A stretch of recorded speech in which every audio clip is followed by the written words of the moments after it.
Welcome to another episode of GrowthFit interview series brought to you by CustomFit.ai. CustomFit.ai is a no-code website personalization and A/B testing platform built for marketers. It recognizes each visitor and changes website content to fit them, boosting the sales. Marketers at D2C companies use CustomFit.ai to create personalized, goal-oriented, and dynamic product pitches without any code changes. We have Chandra with us today, Chandra Bhanu. He's a Facebook enthusiast and Facebook ad enthusiast and co-founder of Beyond Ads. So definitely we can expect to learn some hacks and tricks about running and converting from ads today. Welcome to our podcast, Bhanu. Before going towards discussion, let's see a quick introduction about CustomFit AI.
Thank you, everyone. Let's dive into the discussion now.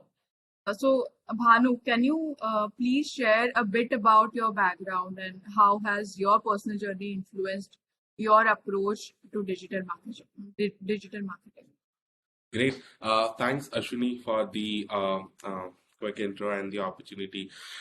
So I think one of the key factors today, if you look at around, is everybody's trying to sell something to someone, right? Like that's usually the process which happens everywhere.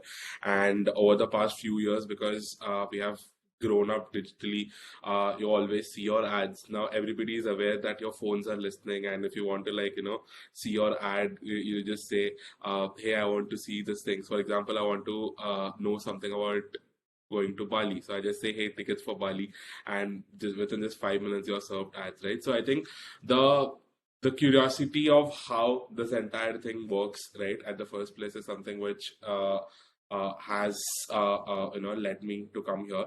And obviously the entire math and the numbers, and you being trying to influence people through your ads, and making purchases out of it. I think that's one of the most interesting things that has. I think that's what has led me in a way to pursue digital marketing. I guess that's an interesting analysis that you have did and Yeah, that you did, yeah, and maybe your approach is really great. yeah, So, can you tell us a bit more about Beyond Ads? Then, how did you start? What's yeah. the motive behind your brand and unique value proposition? How Yes. it differentiates from? Yeah. So, just a bit of background. I think when I started, so I was not straight up into digital marketing or Facebook ads or specifically into e-commerce. Um, I used to run a couple of my own stores back in the day when in 2015 and 16, where the entire Amazon and all of your Facebook ads and this drop shipping kind of a thing was at rage. Like it was at its peak moment by then, and I was a part of the bandwagon. I used to follow a lot of these gurus and did a lot of YouTube learning. Tried something in India, worked out very well, and fundamentally, what I realized is I am not a product person. I can't build a product. But then what I understood is I understood how to market it, right? So I understood the tools, I understood the channels, and just thinking about how to sell something was constantly a thought, right? And eventually I ended up joining an agency. I was the almost about the fourth or the fifth person to join, and I grew it to a team of about 120 plus people. And peak COVID time is where I think is where I've done my MBA in the agency business. And then, so the trend of how it evolved over the last 5 to 6 years has been absolutely, astonishing, because the speed at how it evolved, like from a cost per purchase to about 100 rupees to today, looking at a cost per purchase of about 1,500 rupees, the learning curve has been amazing, right? So today, in terms of e-commerce, I just don't think only a particular agency or a particular person can grow a brand to 100 times, right? So after my previous agency experience, when I looked back at what is the value me as a marketer fundamentally is adding to a business, I realized that there is a gap in the market where people have a lot of capabilities, a great product, but have no direction on how to scale. Now, there are agencies where people offer A to Z services like video creative, influencer marketing, Facebook ads, Google ads, Amazon this and that, and all of these things together as a package, and usually make the clients lethargic that, hey, I hired an agency who does A to Z for me, so my brand is now going to grow, right? So I was to in a way in a similar setup, but then when I look back at what is the value that I'm adding, because fundamentally today you need to pick one thing and you just need to focus on that if you're master at it, because there are 100 levers which are moving an e-commerce website as of today, right? So I felt that gap after talking to a lot of founders. People mention, see, I've got a great creative team in place, I've got a great product in place, we need someone to lead it, right? So that's when the idea of Beyond Ads has popped up. So my both my partners Krishna and Bhuvnesh, all three of us have different fortes. So I have my forte is Facebook ads and retention marketing, while Krishna looks into Google ads and Amazon ads, and Bhuvnesh is into CRO and website development, right? So all three of us combined together are a perfect fit for any e-commerce brand who is looking to scale. So we don't do creatives and everything in-house, but we are data guys, right? Like we look at data, we understand channeling of the consumer, we understand consumer journeys, and it's just not at the acquisition. Today, a lot of both the from a brand end and from the agency end don't focus on retention, right? The key metric today is to acquire a consumer and bring them back. So with these gaps in place is what we have understood that this is something which we can really fill, because one, over a period in time we have seen the evolution. We understood that okay, this is something which we need to like really this is our forte, and we can actually add value to the brands who are looking to scale. Obviously for beginner brands, it is quite difficult because for them, both they have limitations in terms of the budgets and the scale at which they want to go, considering the nature of the business. But for a brand who has already established and is at a certain run rate, and we guys come in as catalysts and scale them from 10 to 100. Basically, if a brand is has done something from 1 to 10, 10 to 100 is where we come in. So yeah, fundamentally, I think we are more of catalysts you can consider for scaling any given brand, with more of a data-driven approach. I think Bhanu, if I see your journey right from the beginning, you're really, really clear with what you want to do. Like Yeah, even analyzing and observing everything and studying it, and then deciding on. This is really important for the marketers out there who are just pass out or they're pursuing their career in their initial they are into initial days. So this is really important. Like for me also, like to be clear with what you want to do and what is your forte, and this will take you maybe your personal and your client's journey to maybe 10 to 100 or yeah, thousands. yeah. It is pretty interesting. So, Thank you. so how do you measure success of your marketing initiatives, and what are the key metrics do you focus on? Like, See, honestly, it depends on brand to brand, right? To be very honest, if I talk about current situation today in comparison to like a couple of years ago, let's say especially the peak COVID time where a lot of money is being flowed, pumped into your fundings and a lot of DTC brands. Every single founder that I spoke to was just about top line revenue, right? I just need to show how many customers I have acquired. I just need to show this growth. Let me show my bestsellers, get this visibility, do that, get this, right? But as of today, the same founder a couple of years ago who said me the same things today is about, hi, can we just focus on sustainability? It's okay if I don't do 1 crore rupees in revenue, but I'm okay in doing 50 lakh rupees of revenue at a certain ROS, right? So as of today, I would say one of the biggest North Star metric every single DTC brand today is focusing is on about sustainability, is about profitability, right? Because the problem in the entire industry as of today is India being a price sensitive market. Everybody is after in acquiring those consumers just by not selling the product, but by devaluing the product and discounting the product and just trying to acquire the consumer. So today, one of the biggest challenges we as marketers focus, or at least at Beyond Ads, the biggest challenge I have with my clients is they ask me to do a sale, but I'm like, no, it's not the right time to do a sale. Which in majority of the cases is other way around, that marketers go, we need to do a sale, we need to do a sale. I think the underlying effect on that is not seen today or tomorrow, but is seen over a period of the next 3 or 4 months, when that particular consumer, you have already spent twice the amount of the product value the consumer is already doing, and the consumer never comes back, is where you're actually losing money, right? hmm, So that's one of the biggest things. So to answer your question, I think the North Star metric as of today is about profitability, is about net profitability, and the sustenance of the business. And I don't really think, even if you're doing a 2x ROS, it's still fine if you have your gross margins or your net margins in place. But I think if you're sustaining a 2x ROS and consistently maintaining that retention number, I think that's how we have you are to doing good. measure the marketing agency. Yeah, I mean the marketing initiatives.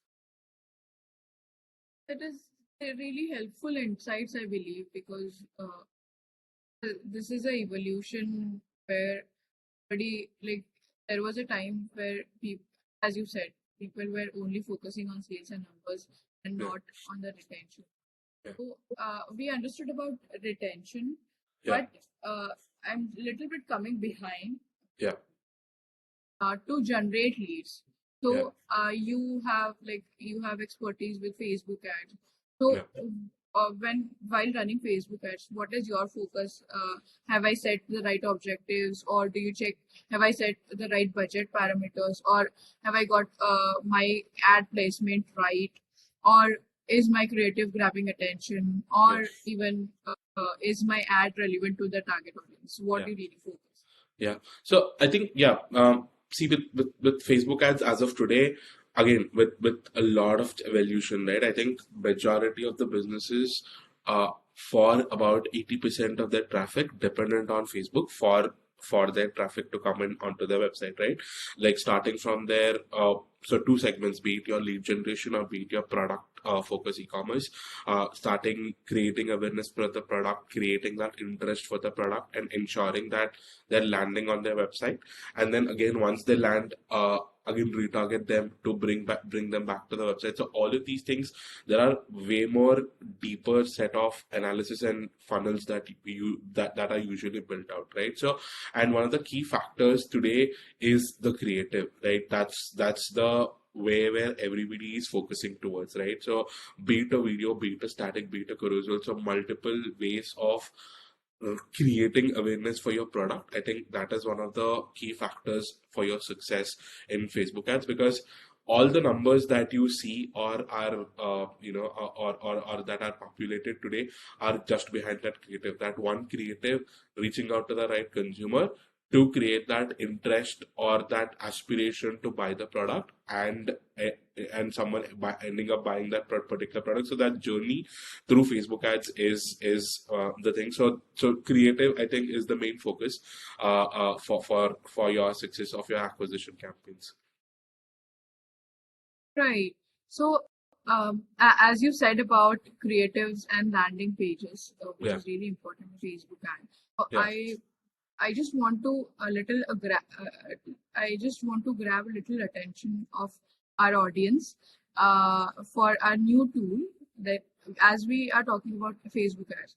So I would like to mention quickly about our new launch, that is Uncle Optimizer. This is a free tool, and with this you can check conversion score of landing page before launching the ad itself. great. Also, it will suggest changes so that you get improved or better conversion score. So this way you can save your marketing budget and not wasting on poor landing pages. You can check this tool at www.uncleoptimizer.com. So going to next question, Yeah. Bhanu. What is your process of optimizing a website for a client? Is is this an important factor for you while consumer journey is concerned? Yeah. So I think one of the that's the thing, right? So today, one of the, so there's a joke, right? So every single time a website doesn't see your purchase, or you're spending an X amount of money, and I go back to the client and I tell them, hey, ads are not working, or something is not working, and they ask me, can we do something about it? I'm like, you should do something about it because your website sucks, right? So we need to channelize each and everything, right? So, for example, what's in your control with Facebook ad is your creative and your audience and your targeting, where you're reaching out or you're ensuring that your product is being delivered, your product awareness is being delivered to the right person. After that, once they leave Facebook as a platform, they're landing onto your website. Now it's the same shopping pattern that you go offline, right? Like once you go to a shop, you judge, okay, is the lighting good, or is it really placed properly? Like how you look, if you break down your supermarket, they place things strategically so that it gets your attention. It's the same thing with your landing page also, right? So today, once it's just not your ad communicating or creating, because it's just a very small part of your entire product offering, right? And once someone lands on your landing page is when you need to like actually connect with them. They need to connect with your product. They need to understand, okay, this particular product is solving my problem, right? So conversion rate optimization is one of the key factors, I would say, for your marketing campaign success, because you do how much of a great ads, you bring celebrities on board, you do whatever things that you want to do on your Facebook ads. If your landing page sucks, it doesn't really matter, right? For example, um, a landing page with a bounce rate of about 50% and a landing page with a bounce rate of about 80%, obviously the winner is the one with the lesser bounce rate, right? Because people are coming, landing on the page and viewing it. Now, obviously, with tools like CustomFit.ai, how we can actually test a lot of variants and how we actually do a lot of consumer persona targeting. For example, so for someone like an 18 to 24, your messaging needs to be more Gen Z.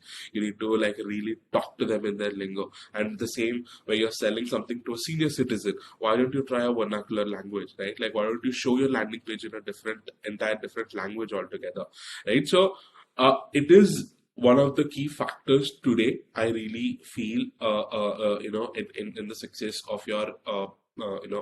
For your brand, and it's just not about CRO. It's about what is your journey like today. Somebody lands on a homepage or a product page where they're visiting for the first time. And when they're coming for the next time, why are we still showing the same landing page? Why can't we show a different landing page of the same product, right? So again, that is something which is going to be a revolution going forward, because you need to start doing that, right? Every single time. Why can't we just run the same ads on all the funnels? No, you're not doing that. How you're funneling your creatives at each funnel, and in the same way you need to funnel your landing pages as well. That is when you will actually be able to really see great amount of results. And I think as much as each of these platforms play a crucial role, website and your CRO stands at the top of my list for a better conversion or the success of any e-commerce marketing campaigns. That's how we actually found out the gap in CRO, and we tried to solve it with the no code category. Yeah, yeah. So, That is and that's one of the other things, right? Even just like a quick shout out to even Custom.ai, is CustomFit.ai is it's easy for my team to utilize, right? For me, obviously, for someone who is with a vast set of experience and almost 7-8 years, we understand what needs to be done. But for someone who's a beginner for about 1 year, 1.5 year into marketing, I mean, the marketers also do want to explore, but a little lack of education and a little lack of ease of product, I think a lot of people take a step back. But I think, yes, the tool is absolutely great even for beginners, and which I think is definitely a great value addition if someone is trying to adapt it at the early stages, because this is one of the biggest roadmaps I can see in terms of the growth of e-commerce brands. So yeah, absolutely. So, coming to the strategy, Yeah. I would like to understand, could you share a specific digital marketing strategy that has yielded a significant results for customer acquisition? See, I think explaining the product, right? I think staying transparent about this. For example, uh, for one of our skincare brand that we are working with, um, they were they never discounted their products. They stood core to their value. I don't think a marketing campaign or a strategy can just lead to a great set of or a cheaper set of customer acquisition. It's more about the brand ethos and the values, how transparent they can be in their entire proposition, and how are people organically reaching out. I think one of the biggest key factors here would be is how is your organic response. Not every brand today in the organic world is trying to sustain, right? So I think going big on underrated platforms as of today, something like a YouTube, right? YouTube Shorts, all of these platforms are actually very underrated and are actually low cost marketing strategies in order to acquire consumers for a longer term, because you create a piece of content today, which is, I think, the one of the biggest key factors where brands are failing as of today, is because the founder or the promoter is not actually ready or capable of to go out in front of a camera and explain the product specifically to their audience. But I could see a lot of brands evolving from this and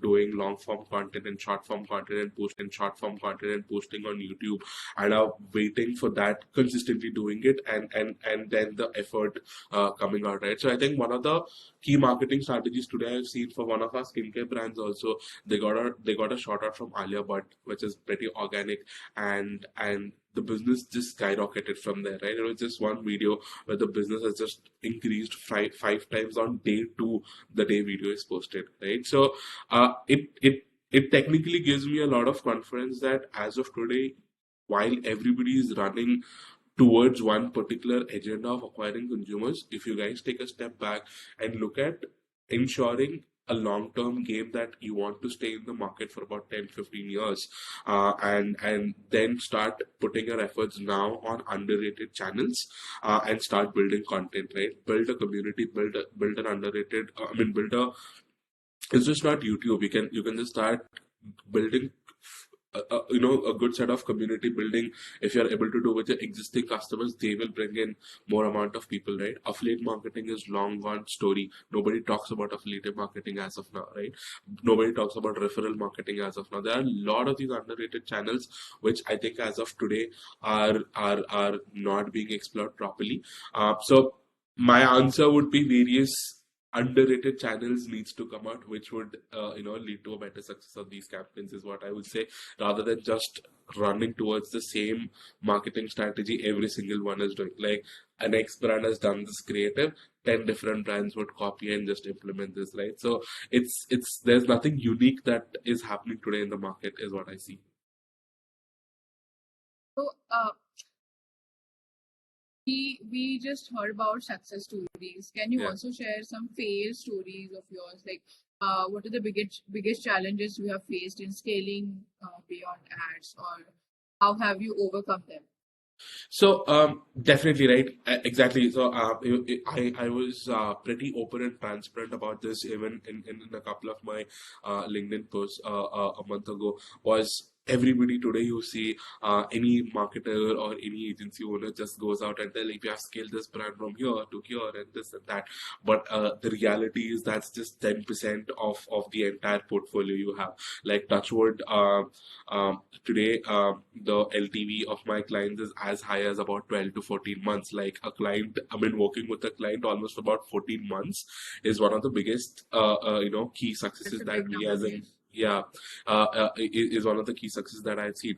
Now, is it the similar scenario again? The one of the key approaches that beyond ads is work with a limited number of clients. Be choosy about who you're working with, right? So me and Krishna, when we were planning out, we just, what's that minimum number of clients, right?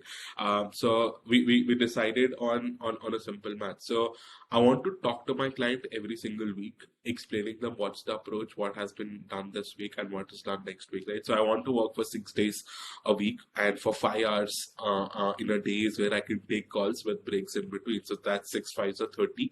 So beyond ads will only serve 30 clients in their entire lifetime. The clients will come and go, but we are not going to go beyond 30. So 30 is the number of clients that I'll be focusing upon. Now, yes, now touchwood, we have, because we have been working with clients with almost about a year and a half now, majority of my portfolio are successful brands, about 70% of them. While I still see brands struggling, I think a couple of my failure stories is that they have actually invested heavy in terms of their product and their product offering and everything, but they were never able to brand the product very well. I think mostly from a communication perspective, and mostly from presenting and finding the right target market, I have definitely failed quite a bit of times, especially in the skincare industry. We have eventually phased out ourselves from the skincare industry. We just work with very particular skincare brands as of today, but we are moving into other this thing, right? Uniquely, we are working with someone who is selling tires online for sports bikes, right? So those kind of brands is where we are uniquely tapping into. But if I were to say the challenges as of today is the competition, the saturation in the market in certain industries, especially something like beauty and personal care, where the market is too saturated because the mathematics are not right. See, fundamentally, why does something like a clothing gives a 5 or a 6x ROS while a personal and a beauty care industry settles themselves down key, I am good with 2x, right? Why is it happening? Why are you not focusing on profitability? Is because there is a lot of price war, right? A brand like a H&M and Zara can sell a hoodie for $2,500. There are also brands who are selling the same similar quality for $1,500. But the problem is, especially in the beauty and personal care industry, for example, a cleanser can't be sold for more than about 500-600 rupees if you want to attract the mass market, right? But for the kind of quality and for the kind of products, the mathematics doesn't work, right? Because there are hundreds of brands starting to sell the same product from 50 rupees to 10,000 rupees, right? So where are you fitting your market, or who is the target market you are concentrating to, is one of the biggest challenges brands face. And we are also not able to align uh, that particular brand in those phases. So I think the failure stories, especially for Beyond Edge, would be with those certain set of challenges of positioning and target marketing. And on the opposite side entirely, not everybody is passionate, from a team perspective. Okay, why do I have to like scale this brand? Like today, just before this call also, I was just going through some creative analysis. And my entire team is on a holiday because it's a Saturday and a Sunday, right? But I am spending money 24/7, right? Like every single second we're spending someone else's money. So I think the challenging part in this entire business is to stay awake every single time, because you never know when the chaos is going to come. And finding the right team, for me and Beyond that, has been a challenge. I've interviewed about 300 plus people over the past 120 days, and I've hired zero people just because they don't fit a certain criteria, right? So This is yeah, so it is clear and challenging. deep. Yeah, so because it's a two-way thing, right? Like both from an agency business, sustaining the clients and also sustaining the team. I think both these two are major factors, and we being the bridge, because we know what needs to be done there, we know what needs to be done here. So the challenges are pretty certain, but the solutions are very ambiguous, and it takes a lot of time at a point in time to solve. So about 18 to 20 months into the business, I still operate at a very lean team size. Working for 30 clients, there are only 15 people, the top-notch people, right? Like they have been trained for quite a rigorous amount of time, trying to explain pattern. It's not about an SOP. It's about how to improve themselves as a marketer rather than just a bookish theory, right? So both ways there are challenges, but I think. We being the center of USPs of our own businesses, we are trying to hold it together, I would say. So deep, like Yeah. very, very deep insights. Marketers out there, or even like future CEOs, should take a note of this thing. I Yeah, I must say. mean, hiring, right? Like, I think clients are everywhere. Like, you can find clients every nook and corner if they're right fit for your business. But I think teams are the most important thing. Like if you have uh, a person who is actually not able to contribute to it, it's not their mistake, it's your mistake, because you didn't set your expectations right and you hired the wrong person, right? So one of the biggest factors that I always believe is hire faster, fire faster. I know I might get a lot of backlash for this, but it is important, because you're in a service-based industry, and not everybody would be willing to kind of take feedback, because service industry is always about feedback, because to make someone happier is your job at the end of the day, right? Like you need to get sales for the client so that the client is happier. That's your job, right? And a client is never satisfied.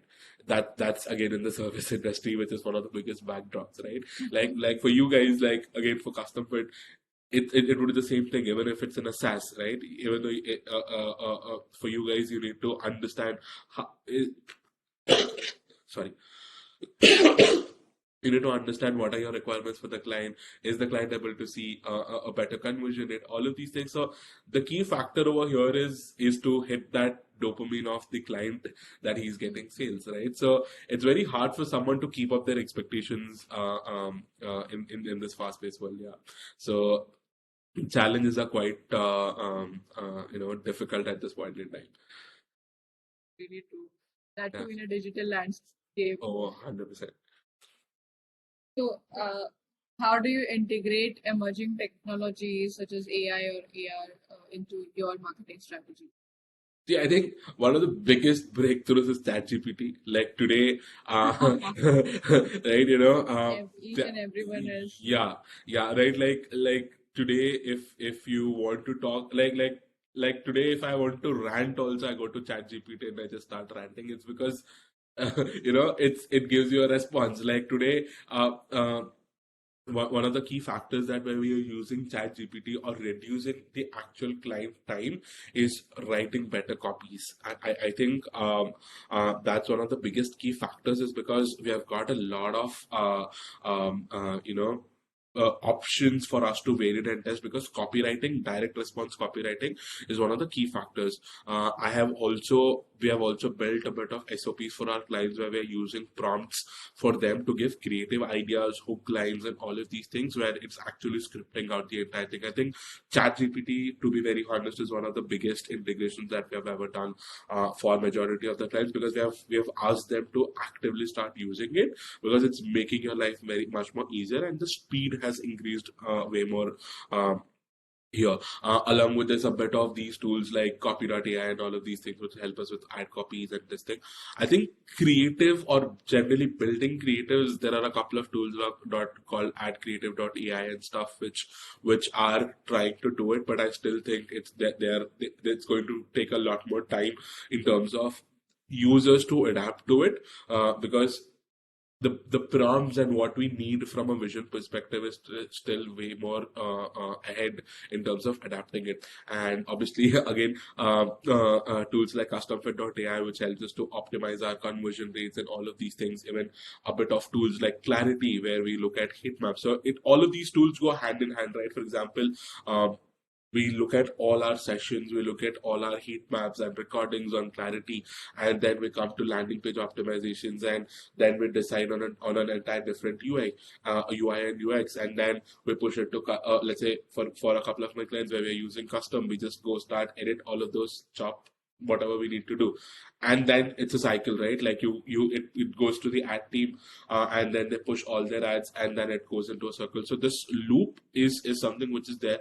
I think primarily as of today, there are many tools which are integrating, but I think a couple of my favorites would definitely be, for sure, ChatGPT and CustomFit.ai for sure, in terms of landing page optimization, and for heat maps and all, Microsoft Clarity. So I can see a lot of these smaller tools and extensions and plugins kind of a thing which are popping out here and there, but nothing is stabilizing. But I think we just didn't even scratch the potential at this point in time. The roadmap is way more bigger, and I'm pretty much sure the future of AI in the next 5-10 years is going to be insane. I just hope, touchwood, it doesn't replaces us, where it just right.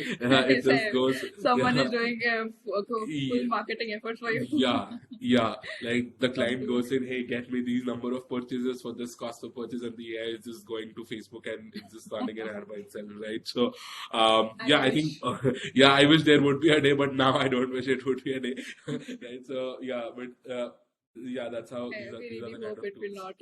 Yeah, yeah. So this was all about our conversation, but we have a rapid fire round Oh, yeah, with us. 3 minutes. amazing. So first question: what is your favorite brand? Like in as far as marketing is concerned. I think I would say so. I really like very community-led brands. All of these bigger brands definitely have a lot of vision, but there is this brand called Blue Orange. It's a streetwear brand, and I really love their entire marketing strategy and approach. So, they are a great community brand. They get sold out just through an Instagram story. I myself, I'm a very big user of the brand. So they're into streetwear clothing and amazing product quality, amazing community building. So for sure, as of today, my favorite brand is Blue Orange. We should definitely take a note, and here onwards, we should definitely understand and study their marketing strategy, as you 100%. have said. Yes. So coming to next question: email marketing, influencer marketing, or WhatsApp marketing? Your favorite? Oh, so if I were to rate them on priority, I think it would be WhatsApp, second would be influencer, and third would be email. Sadly, no one in India utilizes email except from a professional perspective until and unless that is required. All your personal emails have a lot of spam emails where your open rates are zero. So I think an email, by the time it is gaining prominence in India as both as a service and as a marketing tool, WhatsApp just came and like washed it away. So I think like WhatsApp.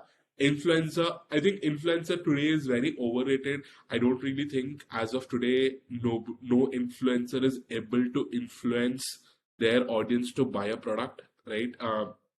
So it's kind of still underrated, but at least works from a content perspective where brands collaborate with influencers and run the ads of the influencers. And email marketing is very particular in a very dominated group of audiences, right? For example, all your tier one cities is where your marketing efforts usually work, but in your tier two and tier three cities, your email marketing efforts don't really show a great set of results. So yeah, it's WhatsApp, influencer, and then email. So one word to describe successful digital marketing. I know it's very hard, but um, I think I would just say profitability, nothing else. okay. Like if Yeah, you're able to make your client it makes profitable, sense. Yes, yeah, that's how I think that's the North Star that's how metric it as of works. today. That's Yeah, that's the basis of digital marketing. yeah. Your go-to customer acquisition channel. Oh, Facebook. There's no better tool than Facebook. Like your TikToks come, your Snapchats come, all of these come and go, but nobody can beat Facebook or Instagram as of today. That's I perfectly agree with you. Yeah. Favorite digital marketing campaign of all time, or Oh, Facebook campaign. that's a tough one. I think I have a couple of favorites by these bigger brands. I mean, obviously, something like what I think Zomato did, that billboard campaign, where everybody just replicated that entire trend. And very recently, the one which was done by Barbie, the stickers which have come in. Now, both of these are not e-commerce centric, but I think why I think it is those are great is because those are very simple but are very engaging. Like you could create a snowball effect through a single Instagram post where somebody just some ideas popped up for someone and they just randomly put it. Nobody anticipated it would go viral, but brands adapting to it and making it viral and big. I think that's the biggest. I mean, in recent times, those two are my favorite because both of them are engaging, both of them are unique, and it really engages with the consumer, which is getting their attention at the end of the day, right? So I think, yeah, those two would be my favorite campaigns. Biggest challenge in one word or one sentence. Uh, Acquisition. Okay. I mean, it is because if you have a great product and if you are acquiring consumers, your retention is sorted. But if you have a bad product and you still ask me to acquire consumers, or if the consumers are not buying, I think that's one of the biggest challenges to as of today, I would say. Um, the most effective call to action that you have used. Get offer because it just works, right? Get That offer. really works. Yeah, like you are not so these days what you're normally doing is instead of shop launch you're just putting all our CPAs to get offer, just so that people are like, okay, there is some offer, let's go and buy. I mean, Indian people, when you say offer, they go bonkers, right? So I think get offer is like the best CTA that I've ever used. Yeah, And last question, like yeah. one piece of advice for marketers out there. I think which I have like concluded from this conversation is do have this clarity in your whatever you're doing, like not even marketing, but and be clear plus be specific. Yeah. But I would like to hear from you. So I think what piece of advice you will.